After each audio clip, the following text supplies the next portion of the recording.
안녕하세요, 스코딩입니다. 오늘은 HTML 문서에서 비중이 높은 편에 속하는 텍스트를 제어할 수 있는 CSS 속성들에 대해서 배워보도록 하겠습니다. 우선 첫 번째로 배워볼 속성은 텍스트의 크기를 지정할 때 사용하는 폰트 사이즈 속성입니다. 속성의 값으로는 다양한 크기 단위로 사용하여 값으로 지정할 수가 있지만 웹에서는 주로 pxem, rem 단위만 사용을 합니다. 자, 그러면 화면에 보이는 h1 태그의 텍스트 크기를 한번 변경을 해보도록 하겠습니다. h1 태그를 이렇게 선택자로 지정을 하고 폰트 사이즈 속성을 사용해서 내가 지정하고 싶은 폰트 크기를 이렇게 적어주시면 되는데요. 여기서는 16픽셀이라고 적었기 때문에 지금 현재 h1 태그의 텍스트 크기가 16픽셀보다 더 크게 출력되고 있는 상황인데, 이렇게 폰트 사이즈 속성으로 16픽셀이라는 값을 지정하고 코드를 저장해 보게 되면 보시는 것처럼 폰트 사이즈의 크기가 16픽셀로 변경이 되어져서 이렇게 출력이 되는 걸 확인해 보실 수가 있습니다. 두 번째로 배워볼 속성은 텍스트의 색상을 변경할 때 사용하는 컬러 속성입니다. 컬러 속성은 속성의 값으로 색상 표현 값을 적어주면 되는데요. 지금 보시는 예제 코드는 이렇게 보시는 것처럼 텍스트의 색상이 전부 검은색으로 출력되고 있습니다. 이러한 이유는 웹브라우저의 텍스트의 기본 색상이 검은색이기 때문인데요. 여기서 만약 내가 텍스트의 색상을 검은색이 아니라 빨간색으로 변경하고 싶다면 지금 보시는 것처럼 컬러 속성을 사용해서 red라는 키워드 색상 표현 방법으로 값을 적어주시면 됩니다. 그러면 선택자로 h1 태그가 선택이 되어져 있기 때문에 이 코드를 저장하게 되면 h1 태그의 텍스트 색상이 빨간 색깔로 변경이 되게 될 겁니다. 자, 이렇게 변경된 거 보이시죠? 이때 웹에서는 색상 표현값을 적는 방법을 이렇게 키워드 방법으로 사용하거나 아니면 16진수 표기법 또는 RGBA 표기법 등을 주로 사용하여 이렇게 색상 표현 값들을 적어주기도 하니까요. 자신의 퍼블리싱 상황에 맞는 색상 표현 방법으로 색상 값을 적어주시면 됩니다. 요컨대 이 코드에서 사용한 red라는 키워드 표현 방법은 16진수로 FF0000, RGBA 값으로는 255001로 대체되어져서 표현될 수가 있습니다. 세 번째로 배워볼 속성은 텍스트의 글꼴을 지정할 때 사용하는 폰트 패밀리라는 속성입니다. 속성의 값으로는 내가 적용하고 싶은 글꼴을 순차적으로 적어주고 마지막에는 글꼴 유형을 적어주면 됩니다. 이때 글꼴 유형을 제너릭 패밀리라고 부르기도 하는데, 이 제너릭 패밀리의 종류에는 서리프, 산스 서리프, 컬시브, 판타지, 모노스페이스가 있습니다.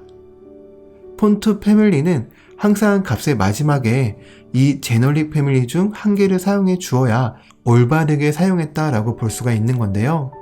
이렇게 설명만 들어보면 조금 복잡해 보이는데 코드를 통해서 보면 생각보다 굉장히 간단합니다. 자, 지금 보시는 예제 코드처럼 내가 만약에 h1 태그의 폰트 패밀리를 타입 뉴 로만, 타임스, 서리프로 지정하겠다라고 한다면 이런 식으로 폰트 패밀리 속성을 사용해서 값을 지정해 주시면 됩니다. 해당 코드를 저장해 보면 h1 태그의 폰트 패밀리가 타임즈 뉴 로만으로 변경이 되어져서 출력이 되게 될 텐데요. 저장을 해보면 지금 이렇게 보이는 폰트가 이렇게 타임 뉴 로만이라는 폰트로 적용이 되어져서 조금 아까와는 다르게 출력되는 걸 확인해 보실 수가 있습니다.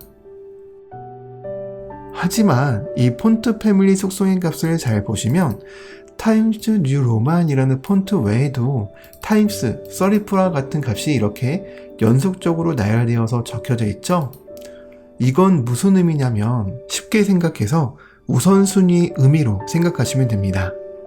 예를 들어서 사용자 접속 환경에서 타임즈 뉴 로만이라는 폰트를 적용하지 못하는 상황이면 그 다음 우선순위로 타임즈라는 폰트를 불러와서 적용하려고 합니다. 만약 타임즈라는 폰트도 적용하지 못하는 상황이라면 글꼴 유형에 해당하는 이 제너릭 패밀리, 이에 해당하는 글꼴 유형을 폰트로 적용을 해주게 되는 거죠. 여기서 제너릭 패밀리를 항상 마지막에 적어주는 이유는 앞에서 나열한 폰트와 이 제너릭 패밀리는 엄연히 다른 개념이기 때문입니다. 제너릭 패밀리는 글꼴 유형이고, 여기서 말하는 글꼴 유형이라는 건 고딕 계열인지 아니면 명조 계열인지 필기체 계열인지 이러한 글꼴의 유형을 나타내는 거기 때문에 폰트처럼 불러와서 적용한다라는 개념이 아닙니다.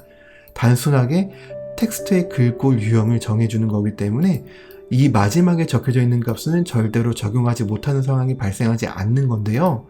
그와 반면에 여기 앞에 적혀져 있는 폰트들은 사용자 환경에 따라서 또는 퍼블리싱 환경에 따라서 적용하지 못하는 상황이 충분히 발생할 수도 있기 때문에 항상 마지막에 안전하게 글꼴 유형을 이렇게 적어 주어야 올바르게 폰트 패밀리 속성을 사용했다라고 볼 수가 있게 되는 겁니다.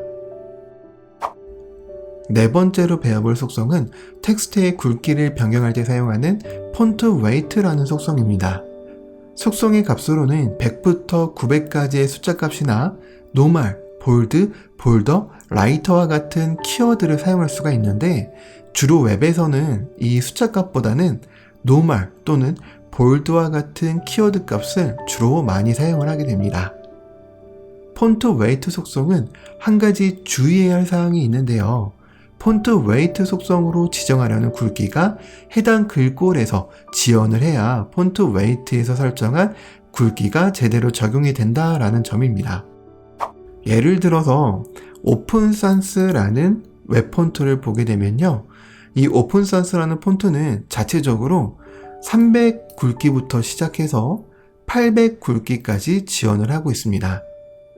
우리가 숫자로 적어주는 굵기는 이론상 100부터 900까지 적용할 수가 있지만, 오픈산스 폰트는 100, 200을 지원하지 않고 300부터 지원을 하고 900도 지원하지 않고 800까지 지원을 하기 때문에, 만약 우리가 이 오픈산스 폰트를 적용을 하고 폰트 웨이트 값을 100이나 200, 900으로 적용했을 경우에 폰트 자체에서 지원하지 않는 굵기이기 때문에 올바르게 적용이 되지 않는다라는 얘기가 되는 겁니다. 따라서 내가 사용하려고 하는 폰트에서 내가 지정하려는 굵기를 제공하고 있는지를 먼저 확인을 해봐야 됩니다. 참고로 제가 앞에서 숫자 값보다는 키워드 값인 노멀이나 볼드를 주로 사용한다 라고 말씀드렸는데요. 만약 노멀이라는 키워드 값을 적용하게 되면 여기 보시는 것처럼 숫자 400을 적용하는 것과 유사하게 적용이 되고요. 볼드라고 키워드 값을 사용하게 되면 700이라고 적용하는 것과 유사하게 표현이 되게 된다라는 것도 참고적으로 기억해 두시면 되겠습니다. 자, 그럼 예제 코드를 한번 봐보도록 할게요. 지금 현재 P택으로 작성된 텍스트가 굵기가 일반 굵기로 출력이 되고 있는데, 선택자를 P택으로 지정을 하고 폰트 웨이트 볼드라고 적용을 하게 되면 실제로는 숫자값 700이라 유사하게 나오는 건데요. 이렇게 저장을 하고 실행된 걸 보시면 이렇게 텍스트가 두껍게 변해서 출력되는 걸 확인해 보실 수가 있는 거죠. 자, 그리고 마지막으로 라이네이트라는 속성을 배워볼 텐데요. 라이네이트 속성은 글자의 줄높이를 지정하는 CSS 속성입니다. 속성의 값으로는 크기 단위를 지정해 주시면 되는데요. 지금 보시는 예제 코드에는 이렇게 P태그를 선택자로 지정을 하고 폰트 사이즈 20픽셀과 라이네이트 1.5를 적용하려고 하는 예제 코드를 보실 수가 있는데요.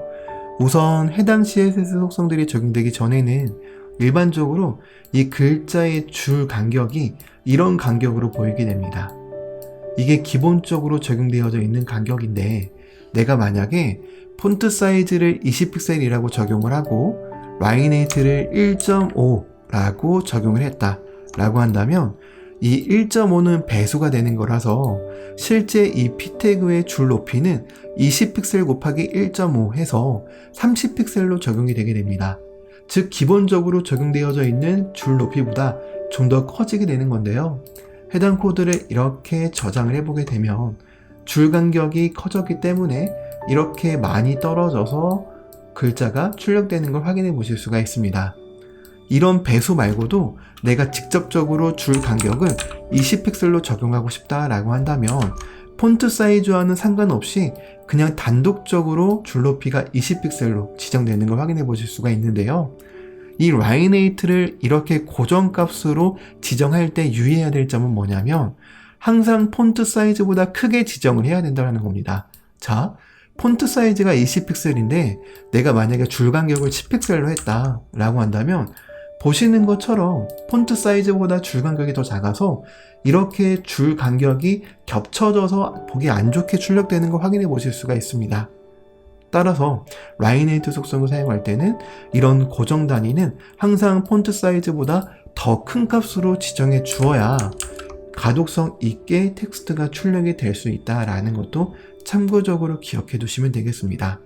아까 봤던 것처럼 애초에 이렇게 배수로 하게 되면 항상 이 폰트 사이즈의 배수만큼 라인에이트가 적용되기 때문에 이렇게 배수로 적용했을 경우에는 우리가 이 줄 간격에 대한 좁아지는 것을 생각하지 않아도 되기 때문에 라인에이트는 주로 이렇게 고정으로 px로 지정하는 것보다는 지금처럼 배수 단위로 적용하는 경우가 더 많다는 것도 추가적으로 알고 계시면 도움이 되실 겁니다. 자, 이렇게 저와 함께 오늘 텍스트를 제어할 수 있는 CSS 속성 몇 가지를 배워봤는데요. 어떻게 조금 도움 되셨나요? 텍스트 관련 속성은 이것 말고도 몇 가지가 더 있지만 오늘은 자주 사용하는 것들만 저랑 같이 살펴봤는데요. 다른 텍스트 관련 속성은 필요하게 되면 그때 소개해 드리는 걸로 하고 저는 다음 영상에서 다시 인사드리도록 하겠습니다. 감사합니다.